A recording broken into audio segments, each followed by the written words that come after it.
Kama ilivyoandikwa katika Wakorinto, mwanamume unapoona kichwa chako kina jeraha, ulimwengu wa roho, hiyo ni ishara kwamba ipo misingi imeharibika. Yamkini wewe ni mchungaji, wewe ni mtumishi wa Mungu, mwinjilisti, kuna misingi imeharibika ya kanisa, kwa sababu Kristo ndio msingi wa kanisa, na neno hapo linatuambia kichwa cha mwanamume ni Kristo. Haleluya.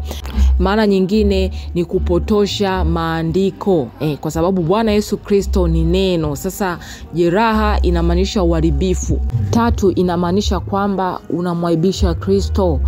Pale unapojiona ulimwengu wa roho kichwa chako kimefunikwa.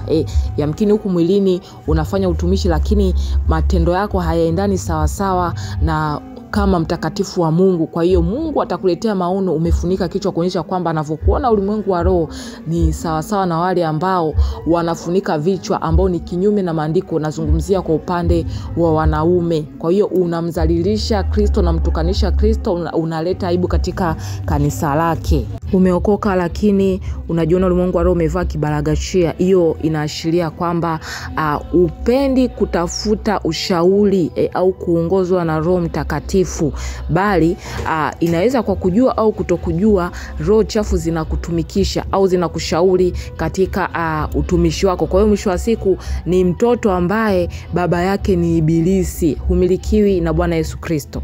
Kwa mwanamke unapoona kichwa chako kipo wazi ulimwengu wa roho, maana ya kwanza unamwaibisha Kristo. Kwa mfano wewe hujaolewa, kumbuka sisi baada ya wokovu mume wetu ni Bwana Yesu Kristo. Kwa hiyo unalitukanisha jina lake. Mwilini unaweza ukawa unafunika kichwa chako, lakini rohoni unajiona kichwa wazi.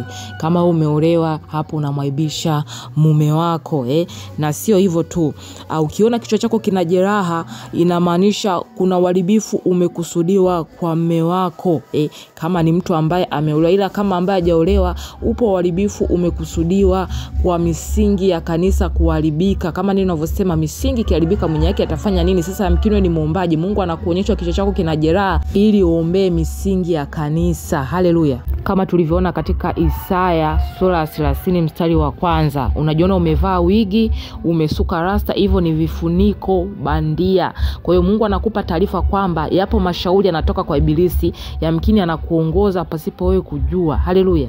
Mimi na wewe ni kanisa. Sasa unaweza ukaona ulimwengu wa roho kichwa chako kipo sawa sawa na maandiko yanavyoelekeza, na tunajua neno linatuambia Kristo ndio kichwa cha kanisa. Sasa hiyo inamaanisha kwamba shetani anamiliki ufahamu wako, na utaona katika mwili wako wa rohoni una uharibifu, aidha ni magonjwa ya ngozi au hata mavazi uliovaa hayapo sawa sawa. Mungu akubariki sana. Amen.